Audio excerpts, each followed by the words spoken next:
ChatGPT was launched, I think that was the time when everybody started to think about the AI being a game changer, how it can be leveraged in day-to-day life at workplaces and to cut down the cost of engineering or any other professions, let's say. There are 16 leadership principles which you need to understand, and when you go for the interview, your interview process is around them. So how many interview rounds usually have, like for example, if somebody is applying for the software developer position, and so how many interview rounds would they have to go through in Amazon?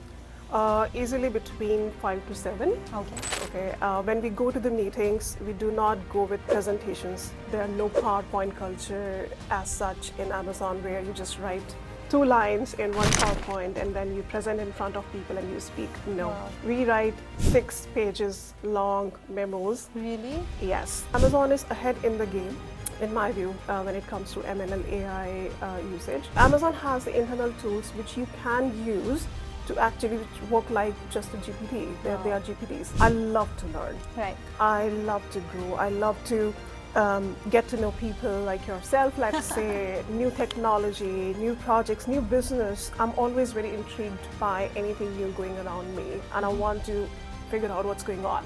So very curious person. So the next company is another FAANG or something else? Good.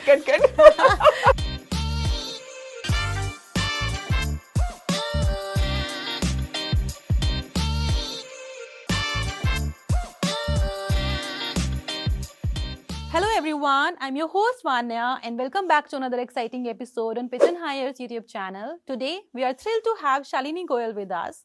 She is an engineering leader at Amazon, a former technologist at JP Morgan, a keynote speaker and an author. With her remarkable journey in tech and leadership, Shalini continues to inspire and empower professionals around the world. In this session, we will uncover her career milestones, leadership insights and expert advice for excelling in today's dynamic tech landscape. Get ready for a power-packed conversation with Shalini. So viewers, we have very special guest today. We have Shalini. Thank you Shalini for being here. She has come all the way from UK. She came here for a few days and we got the time from her. And now she's here and she's going to help you all. And then we are going to discuss about how to get into FAANG and how to crack the interviews and a lot of things that she'll tell you about, a lot of tech things I would say. So let's see. And we'll start with Shalini's introduction. She'll tell us about herself. How did she started her journey and how did she move to UK from India? Thank you Shalini for being here first of all. Thank you so much for inviting me over here, Vanya. I'm super excited to be here. That's a lovely studio you got. Thank you. Right, okay, so it's been 20 years I'm working in IT. I started my career, my journey over here in India. And then it just happened that I moved to US for some time, then I came back, and then eventually I moved to the UK. It's been 13, 14 years. Wow. I have been living over there. I made family there. I live with my kids. My family is there, like I said. And yeah, I'm just here on a quick visit for my parents. And it's so exciting to be here with you, getting the time out and having a chat with you today. Right. And on that note, let me ask you, how is UK's life different from India's life? Ooh. I think the life is very different over there from India, if I really have to tell you all about that. Time zone difference, first of all. The weather conditions. I live in Scotland, which means it's mostly very, winterish kind of weather, very cloudy. We see sun very less. Over here in India, you see a lot of sun. Then the way we live over there, the way we work, the way we raise a family is different. Right. So a lot of differences. I don't know where to begin with. So, Shalini, you have worked in a lot of dream companies of a lot of us. You have worked in Amazon, JP Morgan, UAG, and a lot of others. So, how has been your experience like? I think it has been a journey for me. When I started with a very small firm named Saigon Technologies. And from there, I carved my way out to other organizations, like you said, United Health Group, or TCS, or Sapient, and lately, with Amazon. So it has been quite a journey. I wouldn't say that, in one go I reached somewhere. It took me time, building my skills, going through several hoops, and then reaching where I am today. Wow. So I think this is going to be a complete power-packed session with her, and I'm already excited that I'm going to ask her very, very important question about Amazon, about FAANG, how to get into Amazon, and then how to crack interviews, because a lot of viewers of ours would want to get into Amazon, and then of course if they get the opportunity in UK in Amazon, then why not? Yeah, of course. Okay, so please start with that. Like, what are the interview processes there in Amazon, and how can they crack it? Some tips for them. There are 16 leadership principles which you need to understand, and when you go for the interview, your interview process is around them, right? If we talk about it, let's say top three, let's say customer obsession. Everyone knows Amazon is highly customer obsessed. Yeah. And that's what they look for in their employees as well. They want to make sure that the people who are coming to join their organization, Right. they think about the customers, they value their customers' opinion, they value their customers' feedback, right? The second one is the ownership. Right. Every person, every employee at Amazon needs to take the ownership. Doesn't matter what level you are at. Correct. Right? And the third one is then deliver results. Mm-hmm. You got to deliver. You got to, get into the action and do well for the business. Mm-hmm. I worked at the e-commerce side of Amazon, and I think these three really stood out for me. And I would talk about these leadership principles in my daily work life. Right. So they are really to live with Correct. on a daily basis. Correct. So we're talking about the interview process. So I mentioned about the technical skills. You got to be really good at your craft, and then you got to think about your behavioral section, which is covered in your interview process. Right. And you got to think about these leadership principles and what kind of examples you can give around them for that. Okay. Wow. I mean, this was really good. So how many interview rounds usually have? Like, for example, if somebody is applying for the software developer position. And so how many interview rounds would they have to go through in Amazon? Easily between 5 to 7. Okay. And depends on what level of position you are applying for. They can be more. One thing more I would like to add at this point is Amazon is very heavily invested into writing. Okay. Okay.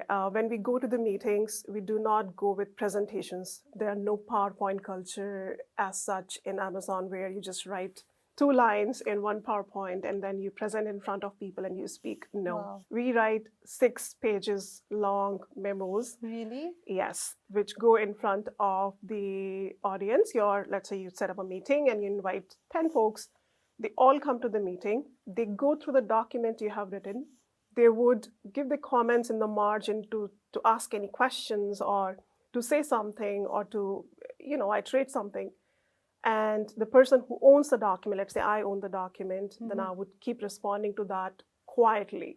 So imagine, you set up 1 hour meeting and for 25 minutes or so, nobody's talking to each other, pin drop silence. What all people are doing is actually reading that 6-page document. Wow. And grasping the information, what has been offered over there, and putting their comments on. And then the discussion begins. Wow. So coming back to the interview process, for some of the leadership positions, people go through some writing exercises as well. Okay. I mean, this was something new. I think I have never read or heard about it. So this was literally something that we can take care of while applying. So you will have to stand out. You will have to make sure writing skills are good and your presentation skills, of course. But then, yes, I think people say that we are adopting Western culture. But then I think I would say in West sides, they are actually making sure that everything is written and we are going all digital. So how do you think? Is it actually true? I'm not very sure, how, if this is really a difference between a Western country and, Indian, let's say Indian working culture. But I would think that people are becoming more and more digital everywhere across the world. Now, how do we leverage that, being technology or AI or machine learning? That's a different level altogether. That's where the games change, right? So there is no harm in being more digital. There is no harm in, talking more about it. But when it comes to writing, after joining Amazon, my perspective also changed. And I started to truly believe that when you write down something, it clarifies your own thinking. Right. So before it benefits other people, it benefits you a lot. Right. You get to know what your thoughts are, where you are missing the information, what details you still don't have with you. So it clarifies your own thinking a lot, and this is why I think it's super important to focus more on writing. So Shalini, on that note, please tell us, when AI boomed in the market, you must be in Amazon. So what changes did you see over the time in Amazon? How did they adapt AI, and what are their plans? And are they actually cutting down because AI came? Sure, that's a great question. So the time, ChatGPT was launched, I think that was the time when everybody started to think about the AI being a game changer and how it can be leveraged in day-to-day life at workplaces, and to cut down the cost of engineering or any other professions, let's say. So the way AI helps over there is, I'll take an example. I worked for the e-commerce side, like I said. So there are a number of machine learning algorithms my team was using, where we would gather a lot of data for billions of items which appear on Amazon's website, right? And based on that, we'll do some quality checks, let's say, find out the relationship between the different products and put them correctly out so that customers can see the right amount of data, to put it in the layman's term. Now, the machine learning algorithms used to help quite a lot to see how the products are going to appear. What's the kind of relationship? Do they have the right information or not? A number of things. And that was already in place when I joined Amazon. So Amazon is a bit ahead in the game already, I think. Right? That's number one. Number two, when we talk about how, with the growing age, with the growing tech, with the increased adoption of the AI, Amazon is launching new products, or I should say new tech, even internally, quite a lot. Being an employee, I had the opportunity to see it firsthand, right? So from engineering point of view, let's say we got some of the tools which helped us to code, and we didn't have to write everything from the scratch, right? So some boilerplate work was already done by some of the AI tools provisioned. That saved time, that saved effort, and it's gonna do even better in future. Right. Similarly, there is, similar to ChatGPT, we got our own GPT internal to Amazon, because most of the organizations cannot allow the data to go out on, let's say, ChatGPT, right? True. It's external to their organization, so they can't data leak. So Amazon has the internal tools which you can use to actually work like just a GPT. They are GPTs. So in that way, Amazon is ahead in the game, in my view, when it comes to ML AI usage. How it's going to turn out in the future, are we going to cut down the cost of, let's say, people? I think that's still a question. I know there are a lot of people already talking about it. Other podcasts clearly saying that will cut down the number of engineers we would need. But future would tell really if we will do that. And not to forget one thing over here. If, let's say, we cut down, if we cut down some of the engineering capacity, because that work can be done by some of the AI, we would still need people to build that AI. True. So it could be a skills shift rather than just cutting down the jobs. Right. There is a report which has come out, and it talks about the number of roles, or what kind of roles are actually going to cut down in next few years because of the AI boom. Right. But it also talks about the number of opportunities which will get created, the new roles which will come into the market. Right, so it's about a skill shift, and that has always happened in IT industry. It's not the first time. It will keep happening. It will keep happening, exactly. So on that note, you have been coming for almost 2 decades of experience. So please tell us, how did you evolve technology-wise? Like, how did you started with what technology, and with time as the technology kept booming? Because, for us, for the people like us, we are hyping AI a lot. But I think you started your journey 20 years back. So how did you started it? Then you must have learned a new technologies as well. Yes. You also upgrade yourself skill-wise. Yeah. So how did you do it? Sure. So I started very simple, Vanya. When I was beginning my journey, I learned Java, first of all. And that was JDK 1.4. Yeah. Okay. And I still remember during my first technical interview, I was asked a number of questions related to Java technology because that was my craft. I was really good at it because I had to. I didn't have the option. I didn't have the luxury not to be good and just go out in the market. Especially, being a female coming from a humble background, I wanted to make sure that I be good at what I am putting forward myself for and Right. do well. So it helped me quite a lot to know what I was going to be interviewed for and really prepare for that. So it was extremely simple for me when I got into the job market. And like you said, technology kept evolving over the Correct. years.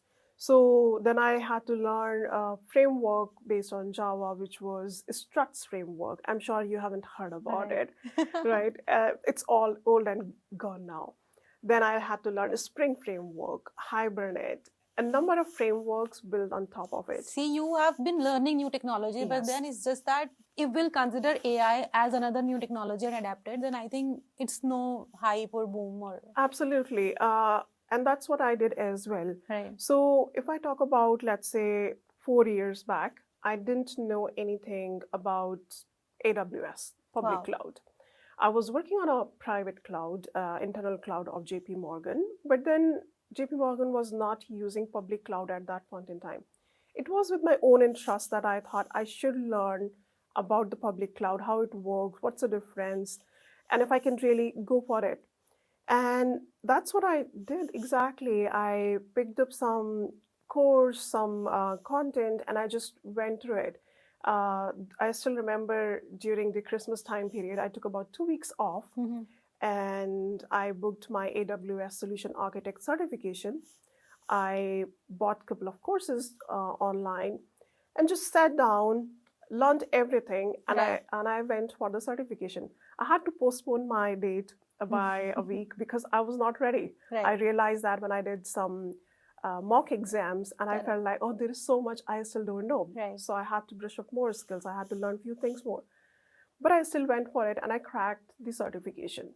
So let's talk about your transition from JP Morgan to Amazon. Obviously, you switched your domains as well there. So how did that happen and how did you take your chances? When I switched to Amazon from JP Morgan, it was, first of all, about after 8 years. I wasn't thinking to move, but then after 8 years of JP Morgan, I was feeling that I was in a great comfort zone. People knew me, I had a lot of credibility, and I knew the business well, I knew the projects well, I knew the domain well. And I felt like I was not stretching myself Right. over there. So I thought I need to do something brand new. That She was my is first still thought. ready to take up new chances and new challenges in life. So at this point of time, we always think, let's go for comfort zone and then just get settled in the company. But still, you are taking chances and then taking up new challenges. How? How are you getting that motivation? I think it's hard for me to settle down at one place or with one thing. I love to learn. Right. I love to grow. I love to get to know people like yourself, let's say, new technology, new projects, new business. I'm always very intrigued by anything new going around me, and I want to figure out what's going on. So very curious person. So the next company is another FAANG or something else? Cut. She's not revealing and we are not cutting it. No, it's definitely not FAANG. I can tell you now. Okay. But yeah, time would reveal. It's not after long.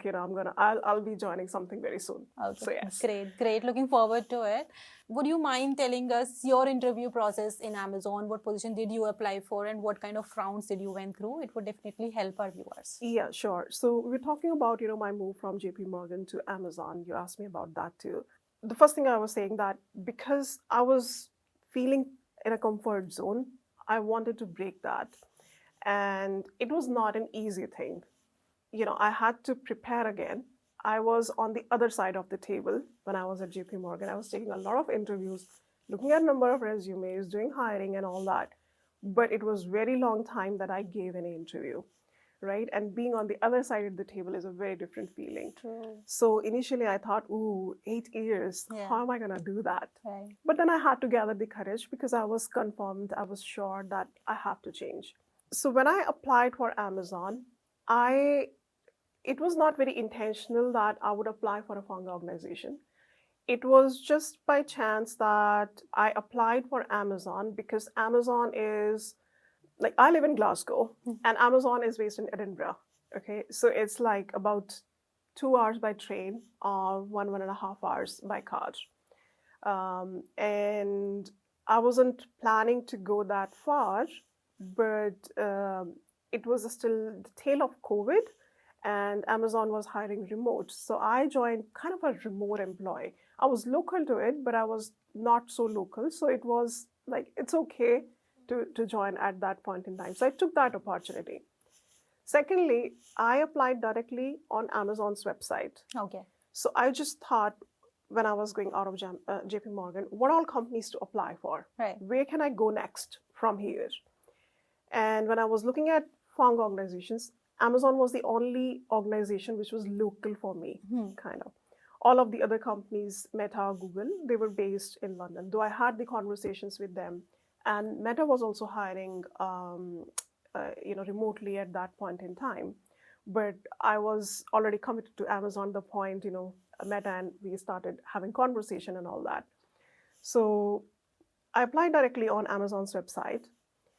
In a few days' time, I got the email directly from the recruiter saying that they would like to go ahead with my profile. And that's it. From there, I got into the process. If I talk about, let's say, my position and the process for me, it began with the recruiter's email. Then it was a couple of interviews before the loop round, which loop round contains 5 interviews. So a couple of interviews, if you do not clear them, then of course you don't get invited to the loop interview. Then 5 loop interviews, which included a system design interview, and 4 other interviews based on the leadership principles, based on the technical skills you have, let's say, all of that assessment, and a writing exercise as well, because I was applying for level 6 engineering manager position. So for that position, it was mandatory that you really possess some good writing skills too. That was all the process. And once I got the confirmation, then I received the offer to join any of the 3 projects where the position was open.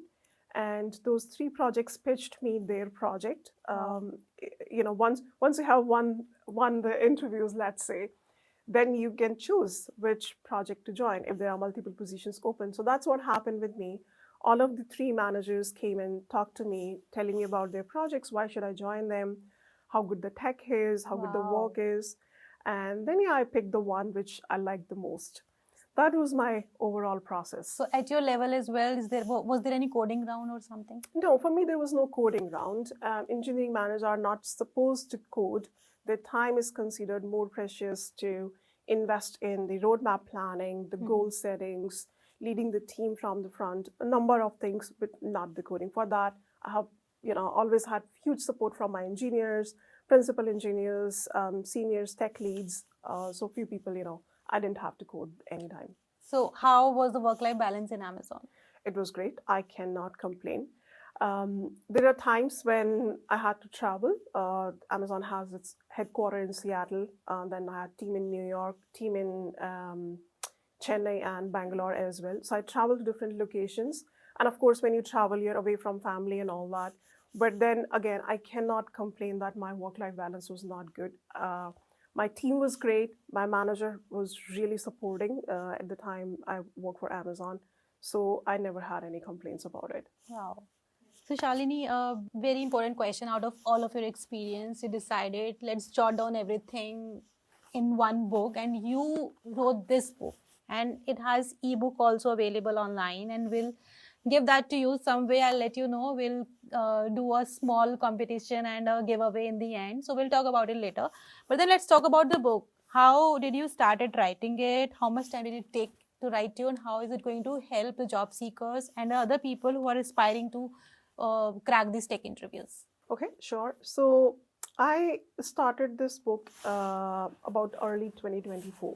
It took me almost an year to put this out. There are 3 sections in the book. One is completely dedicated to system design, the foundations of system design, because most of the people who reached out to me in so many years, they are not aware of the foundations. They straight jump to the designs. So I had to put something together which can give them the idea of fundamentals. That's where everyone should begin with. The second section is largely focused on the behavioral interviews.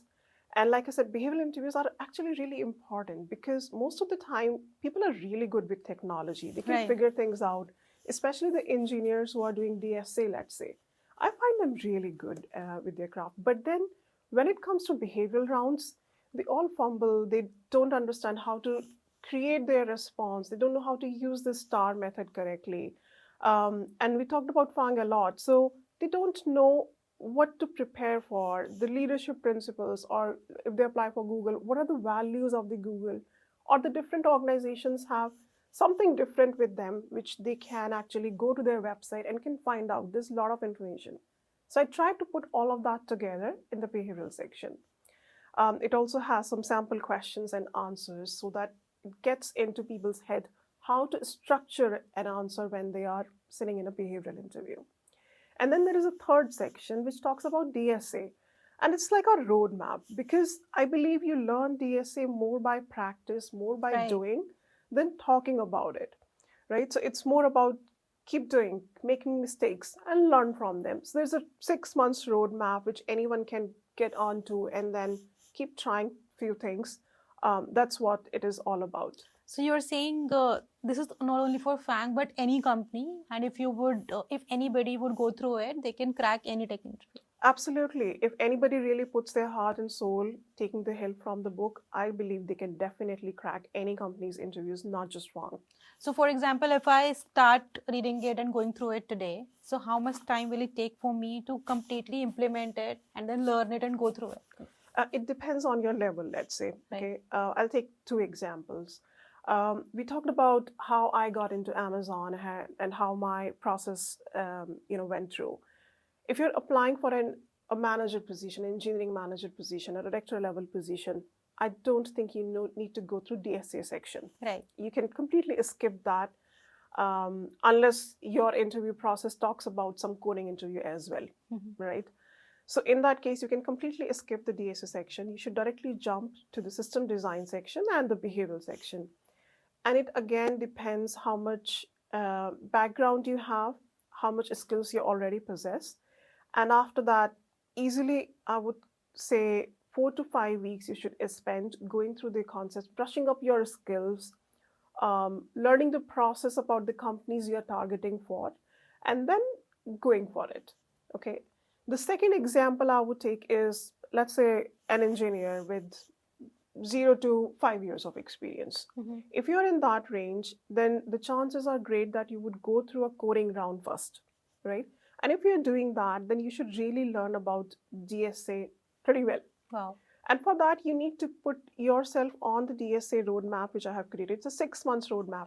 It's not necessary that you will take 6 months. If you're already doing DSA in your day-to-day work, if you have learned coding really well, then probably, you can take 4 to 5 weeks again to just go through the DSA, and then you will go to the behavioral section.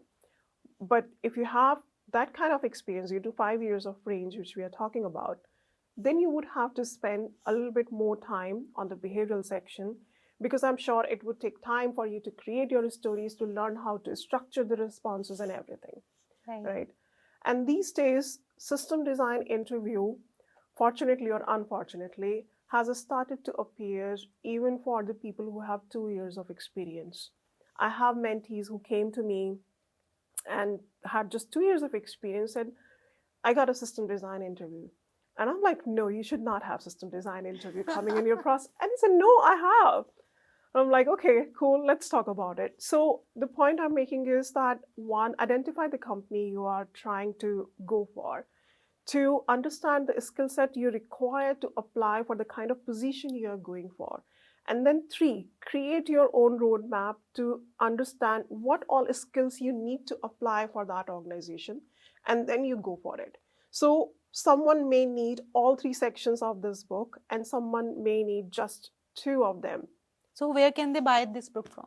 They can buy it from Amazon. It's available for the paperback copy and for the ebook as well. So, and it's available internationally, not just in India. So anywhere in the world, you can just go to Amazon and buy it. Wow. So Shalini, very important question. How do you get time for everything? You get time for job, your family, your kids, your husband, the book, and then you also mentor people. How are you managing everything? It's not easy for sure, but what's more important to understand here is that you need to understand your priorities. You can put your mind to anything, and if you do that, you can achieve that. Right. So you really need to understand what are your, let's say, top 5 priorities in life in this phase. Okay. And the priorities change. 5 years before, let's say I had different priorities than today.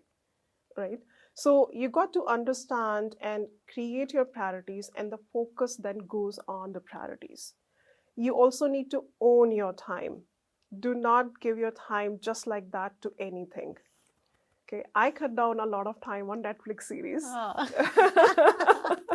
So I'm very particular. Tough thing for, I think, all of us to do. Yeah, social media, and I think the availability of a lot of web series, a lot of movies and whatnot, they distract us quite a lot. Right. And they're good. I mean, like they're good for entertainment. They're good for learning as well. There are a number of documentaries which I really enjoyed watching.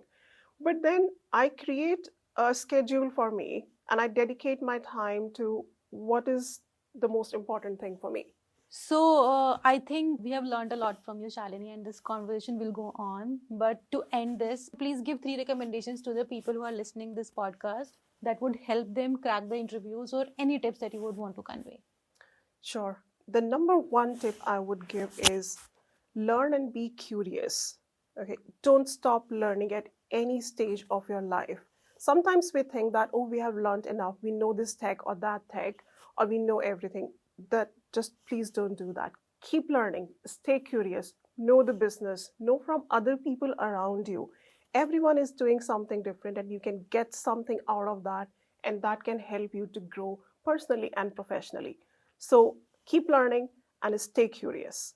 Okay. Number 2, create a great network around you. Okay. Find out the people who inspire you, who you think are doing something which you would like to do in a year's time, 2 years' time, 5 years' time. See what they are doing, how they are executing their days, how they are executing their projects, their plans, and try to connect with them. So create a network around you which can actually help you to grow better. Okay. And number 3, I would say find a mentor for yourself. We all need mentors. Doesn't matter what stage of life, what stage of career you are, you must have at least a mentor. You can have more mentors, that's absolutely fine. You can have 2, you can have 3. But you must have a mentor for yourself who can actually keep you right. That's very important. Wow. These are my top 3 tips which anyone watching this video should take. So guys, we will share Shalini's all the details in the description. You can follow her over LinkedIn. She also provides mentorship, and she's a great mentor with the top 1% community. So guys, please follow her and take mentorship from her if you need. Other than this, we are doing a giveaway. So the question for the giveaway is, so you'll have to write in the comment what are the takeaways that you have got from Shalini about cracking the interviews in FAANG. So whoever would write the best of the answers, they would be given the ebooks, and we will give it to 5 lucky winners, whoever would write it very beautifully and jot it down. And the winners would be announced on Shalini's LinkedIn and pitchnhire's Instagram and LinkedIn channel. So please follow all the pages. Everything would be there in the description. And other than this book is really helpful. Do buy this. Everything is available on Amazon. I hope this session has helped you out. So guys, till then, you'll have to share a lot of love on this video. Keep subscribing, keep liking, follow Shalini, follow me, follow pitchnhire, and take care of yourself. Connect with us for any sort of mentorship, and bye-bye.